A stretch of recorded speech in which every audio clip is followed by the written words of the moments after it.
John Carter had always trusted his instincts. Years in the Marine Corps had trained him to react without hesitation, to read a room before stepping inside, to notice even the slightest shift in the wind. But on this particular night, it wasn't his instincts warning him. It was Rex. The German Shepherd had been at his side for years, first as a military K-9, then as his loyal companion in civilian life. Rex was well-trained, disciplined, never one to spook easily. So when John heard the low, guttural growl rumbling from deep within the dog's chest, every hair on the back of his neck stood on end. John set down his glass of whiskey, the ice clinking softly in the dimly lit living room. The old cabin creaked under the weight of the wind outside, but there was something else, a stillness, an unnatural silence that made his pulse quicken. Rex was at the window, his ears pricked forward, eyes locked on something just beyond the tree line. John stood slowly, his body moving with the calculated precision that had once kept him alive in enemy territory. He reached for his pistol, sliding it from the holster on his hip, the cold steel familiar against his palm. "What is it, boy?" he murmured, stepping closer. Rex didn't move from his position, his body rigid, muscles coiled like a loaded spring. His breath came in short, controlled huffs, his focus unwavering. John flicked off the lamp, plunging the room into darkness. He moved to the window, his heartbeat steady, but his breathing slow and deliberate. Through the thick forest surrounding his cabin, he could make out the outlines of trees, the faint glow of the moon casting long shadows across the ground. Nothing seemed out of place. But Rex wasn't convinced. His growl deepened, lips curling back just enough to reveal sharp teeth. Then, without warning, he turned away from the window and bolted toward the back door. John spun on his heel, following the dog as he let out a single sharp bark and started scratching at the wooden floor near the porch. John's stomach tightened. Rex wasn't just reacting, he was tracking. Kneeling beside him, John ran his fingers over the floorboards. They were solid, undisturbed. No signs of an animal burrowing beneath, no recent footprints outside. And yet, Rex kept pawing, whining now, his tail stiff and straight as an arrow. Something was here. John grabbed a flashlight from the kitchen drawer and stepped outside, Rex immediately pressing against his leg like a shadow. He scanned the perimeter, the beam cutting through the darkness, illuminating nothing but damp leaves and shifting branches. And then he saw it. Something small, half buried in the dirt near his porch steps. Metal. John knelt, brushing the soil aside, revealing the unmistakable shape of a military-grade tracking device. His blood ran cold. Someone had been here. Someone was watching. And they knew exactly where to find him. John's breath steadied, his training taking over as he examined the device. It was small, barely the size of a quarter, military-grade, and sophisticated, far beyond the capabilities of any civilian tech. He turned it over in his gloved hands, noting the faint serial number etched into the metal. This wasn't just a tracking device. It was government-issued. His stomach twisted. How long had it been here? More importantly, who put it there? A low growl from Rex snapped him back into focus. The dog was still tense, his body angled toward the tree line. Something, or someone, was out there, watching, waiting. John's grip on his pistol tightened as he scanned the darkness beyond his porch. The woods were thick, dense enough to provide cover for anyone who didn't want to be seen. Years ago, this would have been the perfect vantage point for a sniper to set up an ambush. His heartbeat remained steady. He wasn't scared. He was ready.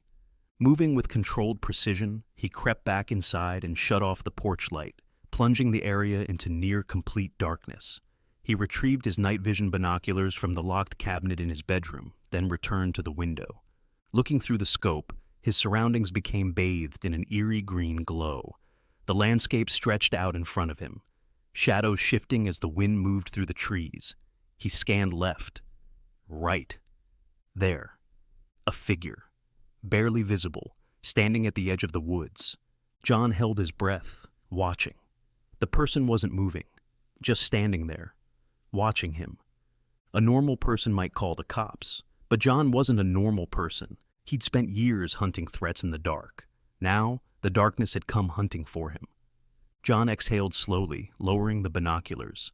"Rex," he whispered, and the dog responded immediately, ears pricked, body low. "Stay close." He moved to the back door, opening it just enough to slip into the shadows. With silent steps, he maneuvered along the side of the cabin, staying low, keeping his breath steady. Rex followed his lead, his movements silent despite his size. John had spent a lifetime tracking enemies through war zones. Now, he was tracking one through his own backyard. As he drew closer to the tree line, the figure moved. Not a run, not a scramble, but a smooth, unnatural glide deeper into the forest. John's instincts screamed. This wasn't right. He clicked the safety off his pistol and pressed forward, slipping between the trees with Rex at his side. The night air was thick with silence, his own footsteps muffled by damp earth. The figure was leading him somewhere. John knew better than to follow a trail without knowing where it led, but something in his gut told him he had to. After a few minutes of silent pursuit, he saw it, a small clearing, and in the middle of it, a grave, freshly dug. John's stomach lurched. Someone had been preparing to bury something, or someone, here. Rex whimpered beside him, his nose sniffing aggressively at the disturbed soil. John crouched, shining his flashlight over the area. That's when he saw it. A set of dog tags, half buried in the dirt. His blood turned to ice. The name etched onto the metal, Ethan Cole, his best friend, his brother in arms, a man who had died 5 years ago. John's grip on the tags tightened as flashes of memory hit him like a freight train. Ethan had been with him on his final mission overseas, a black ops job, classified at the highest levels. Their team had been tracking a high-value target when everything went to hell. Ambush, gunfire, chaos. When the dust settled, Ethan was gone, declared KIA. But now, here were his dog tags, in a freshly dug grave. Rex let out a low whine, pawing at the dirt. John swallowed the lump in his throat and reached for his knife, stabbing it into the soil, digging frantically. What was buried here? Was it Ethan's remains? A message? A warning? After a few minutes, his blade hit something solid. A metal case.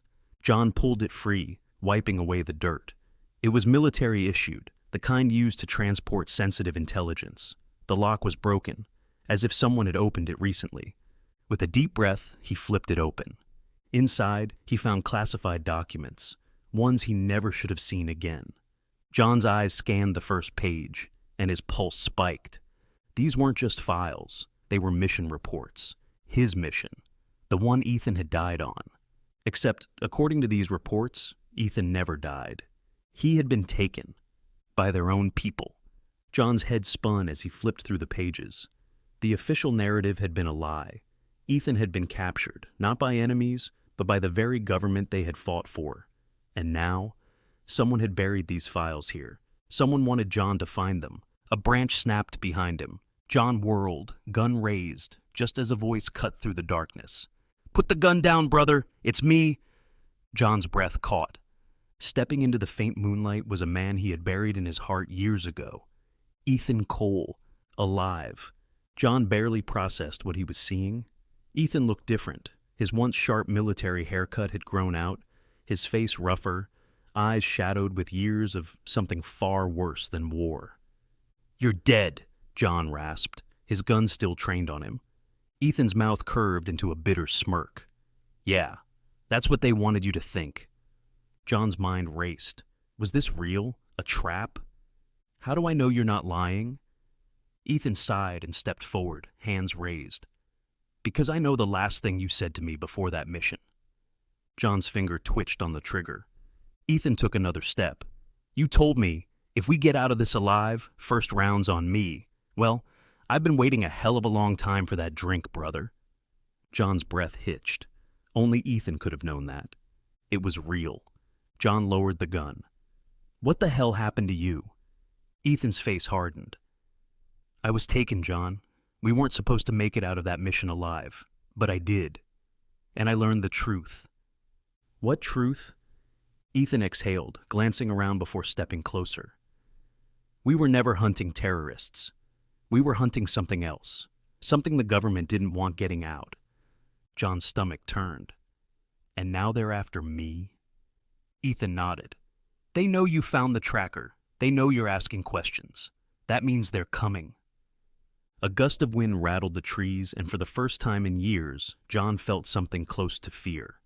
"How much time do we have?" Ethan glanced at Rex, who was staring into the darkness, growling low.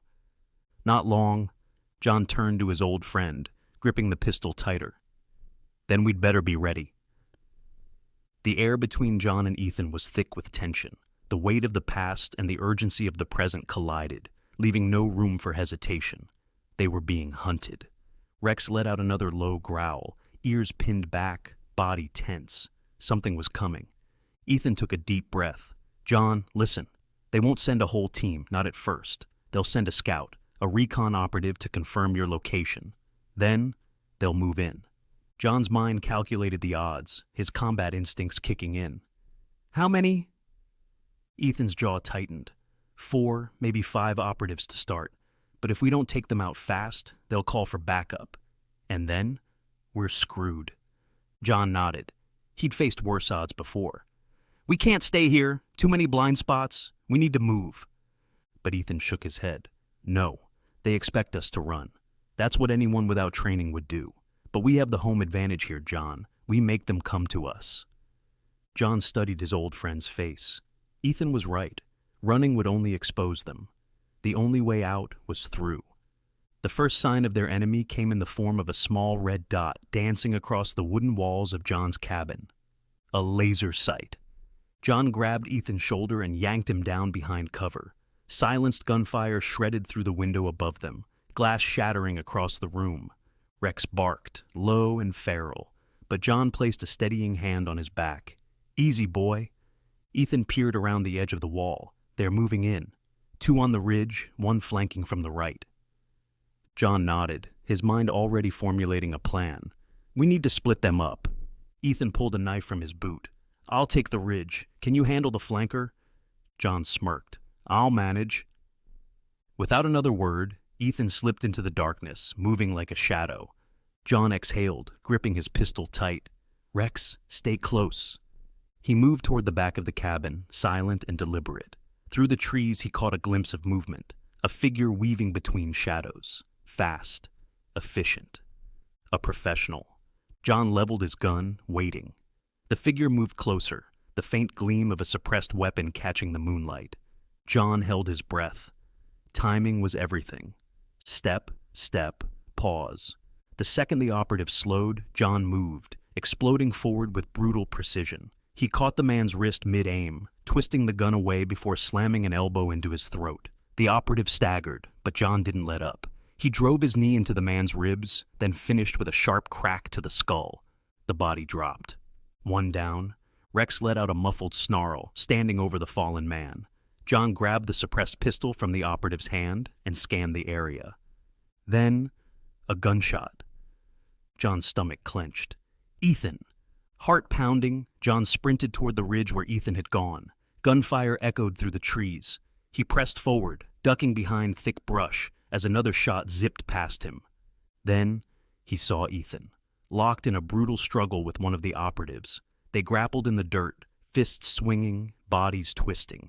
John raised his weapon, about to fire. But another figure stepped into view. A third operative, rifle raised, aiming at Ethan's exposed back. John didn't hesitate. 1 shot, straight through the skull. The man collapsed. Ethan used the distraction to flip his attacker over, driving his knife deep into the man's chest. Silence. John rushed over, panting. You good? Ethan wiped blood from his face. Yeah, thanks for the assist. John nodded. That's 3. Any more? Ethan glanced around. If there were, they're retreating. That means they're calling for backup. John exhaled sharply. Then we don't have time. They couldn't stay. More would come. John led Ethan and Rex back toward the cabin, his mind racing. They needed an exit strategy, fast. Ethan grabbed John's arm. There's a safe house 20 miles out. I have a vehicle stashed nearby. John nodded. Then let's move. But just as they reached the cabin, Rex stopped. His ears flicked forward, his body rigid. John followed his gaze toward the tree line. There, barely visible between the trees, stood a lone figure, watching. No gun raised, no attempt to hide, just standing there. John lifted his weapon. Identify yourself. The figure took a step forward, then another, and as the moonlight hit their face, John's blood turned to ice. It was General Marcus Holloway, the man who had sent him and Ethan on that mission all those years ago, the man who had declared Ethan dead, the man who had set them up. Holloway smiled, hands clasped behind his back. "You boys always were too smart for your own good." Ethan took a step forward, fists clenched. "You knew." Holloway sighed. "Of course I knew. I orchestrated it." John's stomach churned. "Why?" Holloway's expression darkened. "Because you weren't supposed to leave that mission alive."